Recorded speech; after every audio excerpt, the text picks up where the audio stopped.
وہ بس آتے اور جاتے ہیں، خود بخود، بغیر کسی محنت کے۔ وہ صرف خام مال کی طرح ہیں، جبکہ سوچنا وہ عمل ہے جب ہم ان میں سے کسی ایک بادل کو پکڑ لیتے ہیں، اس کا تجزیہ کرتے ہیں، اس پر اچھا یا برا ہونے کا لیبل لگاتے ہیں اور اس کے گرد ایک پوری کہانی بن دیتے ہیں۔ خیالات مسئلہ نہیں ہے، سوچنا مسئلہ ہے۔ آئیے ایک چھوٹا سا تجربہ کرتے ہیں، ٹھیک ہے؟ ذرا ایک لمحے کے لیے سوچئے کہ وہ کون سی رقم ہے جو کوئی شخص سالانہ کمانا چاہے گا۔ بس جو بھی پہلا ہنسا ذہن میں آئے اس پر غور کریں۔ غور کریں، ایک رقم کتنی تیزی سے ذہن میں آئی ہے نا، بغیر کسی محنت کے، بس آ گئی۔ یہ تھا ایک خیال۔ شاید اس خیال سے ایک خوشی یا آزادی کا احساس ہوا ہو، اس میں کوئی تکلیف نہیں تھی، ٹھیک ہے؟ اب اسی رقم کو لیں اور اسے 5 سے ضرب دے دیں۔ اب جب کوئی اس نئے بڑے ہدف کو حاصل کرنے کے بارے میں سوچنا شروع کرتا ہے تو کیسا محسوس ہوتا ہے؟ اب ذہن اس خیال کے ساتھ جڑ رہا ہے، اس پر کام کر رہا ہے۔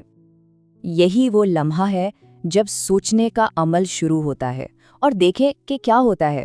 خود پر شک ہونے لگتا ہے، پریشانی محسوس ہوتی ہے، یہ تو ممکن ہی نہیں، جیسے خیالات آنے لگتے ہیں، وہ ہلکا پھلکا احساس اب بھاری لگنے لگتا ہے۔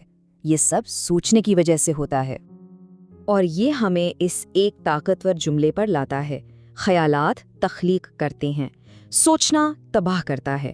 وہ پہلا خیال ایک امکان تھا، ایک تخلیق، لیکن جب اس پر سوچنا شروع کیا تو شکوک و شبہات نے اسے تباہ کر دیا۔ ہمارا اگلا حصہ ایک بہت عام خیال کو چیلنج کرتا ہے۔ تو اگر منفی سوچ مسئلہ ہے تو اس کا حل مثبت سوچنا ہوگا، ہے نا؟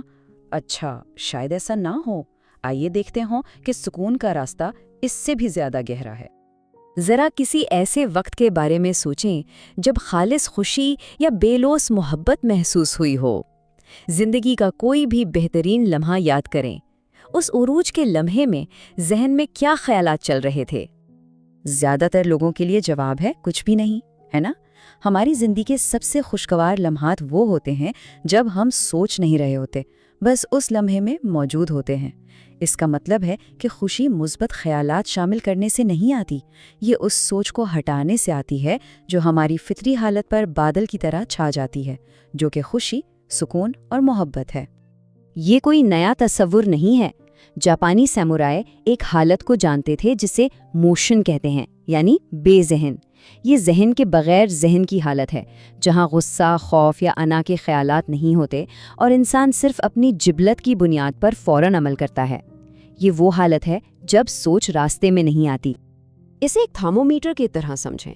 جتنا کم سوچا جاتا ہے اتنا ہی زیادہ سکون اور خوشی محسوس ہوتی ہے، اور جتنا زیادہ سوچا جاتا ہے اتنا ہی زیادہ پریشانی اور مایوسی کا احساس ہوتا ہے۔ یہ ایک سیدھا سادھا الٹا تعلق ہے۔ تو اگر سوچنا ہی مسئلہ ہے تو ہم اسے روکیں کیسے؟ اچھی خبر یہ ہے کہ اس کا ایک طریقہ ہے، اور یہ سب کچھ نہ کرنے کا فن سیکھنے کے بارے میں ہے۔ آئیے دیکھتے ہیں یہ کیسے کام کرتا ہے۔ اس کو ایسے سمجھیں کہ ہمارا ذہن گدلے پانی سے بھرے ایک پیالے کی طرح ہے۔ اب اگر اسے صاف کرنا ہو تو کیا کرنا چاہیے؟ کیا اسے چھاننا چاہیے یا اسے مزید ہلانا چاہیے؟ نہیں، آپ اسے بس اپنی جگہ پر چھوڑ دیں۔ وقت کے ساتھ مٹی خود ہی نیچے بیٹھ جائے گی اور پانی قدرتی طور پر صاف ہو جائے گا۔ یہی اصول ہمارے ذہن پر بھی لاگو ہوتا ہے۔ پہلا قدم، ہلانا بند کریں، یعنی بس اس بات سے آگاہ ہو جائیں کہ آپ سوچ کے چکر میں پھنس گئے ہیں۔ دوسرا قدم، اسے بیٹھنے دیں، اپنے خیالات کو آنے دیں اور جانے دیں، ان سے لڑے مت۔ اور تیسرا قدم، وضاحت خود لوٹ آئے گی۔ آپ کا ذہن اس پانی کی طرح قدرتی طور پر خود ہی پرسکون ہو جائے گا۔ اپنی سوچ سے لڑنا بالکل ایسا ہے جیسے دلدل میں پھنس کر ہاتھ پاؤں مارنا۔ جتنا زیادہ آپ لڑیں گے اتنی ہی تیزی سے آپ نیچے دھنسیں گے۔ باہر نکلنے کا واحد راستہ پرسکون ہو کر خود کو ڈھیلا چھوڑ دینا ہے۔ جدوجہد کو چھوڑنا ہی آزادی کی کنجی ہے۔ تو ایک پرسکون ذہن کے ساتھ زندگی کیسی نظر آتی ہے؟ ہمارا آخری حصہ اسی خوبصورت حقیقت کو تلاش کرتا ہے اور ایک ایسے سوال کے ساتھ ختم ہوتا ہے جو کسی کے بھی نقطہ نظر کو بدل سکتا ہے۔ جب ہم مسلسل سوچنے کی اس چکر سے نکلتے ہیں تو حیران کن تبدیلیاں آتی ہیں۔ انسان خود کو ہلکا اور زیادہ پرامن محسوس کرتا ہے۔ وجدان اور تخلیقی خیالات خود بخود آنے لگتے ہیں۔ رشتے گہرے ہو جاتے ہیں۔ نامعلوم کا خوف کم ہو جاتا ہے۔ اور زندگی کے حالات پر صرف رد عمل دینے کے بجائے سمجھداری سے جواب دینے کی صلاحیت پیدا ہوتی ہے۔ سڈنی بینکس، جن کے کام سے یہ ساری سمجھ بہت متاثر ہیں، نے ایک بار کہا تھا، اگر لوگ صرف یہ سیکھ لیں کہ اپنے تجربے سے خوفزدہ نہ ہوں تو صرف یہی ایک چیز دنیا کو بدل دے گی۔ یہ اس آزادی کا نچوڑ ہے جو اس نئی سمجھ سے حاصل ہوتی ہے۔ اور آخر میں یہ ہمیں ایک بہت گہرے سوال کے ساتھ چھوڑ جاتا ہے، اپنی کہانی کے بغیر کوئی شخص کون ہوگا؟ ان تمام لیبلز، عقائد اور ماضی کے تجربات کے بغیر جو سوچنے بنائے ہیں، اس کی اصل حقیقت کیا ہے؟ سکون کا راستہ کچھ نیا شامل کرنے کا نام نہیں ہے، بلکہ اس سب کو چھوڑ دینے کا نام ہے جو اصل میں کبھی ہمارا حصہ تھا ہی نہیں۔ یہ ہماری اس فطری حالت میں واپس آنے کے بارے میں ہے جو ہماری سوچ کی تہوں کے نیچے ہمیشہ سے موجود ہے۔ اگر آپ کو اس تجزیے سے کچھ سیکھنے کو ملا اور یہ مددگار لگا تو برائے کرم اسے لائک کریں، سبسکرائب کریں اور اسے اپنے ان دوستوں اور خاندان والوں کے ساتھ ضرور شیئر کریں جو اپنی زندگی کو بہتر بنانا چاہتے ہیں۔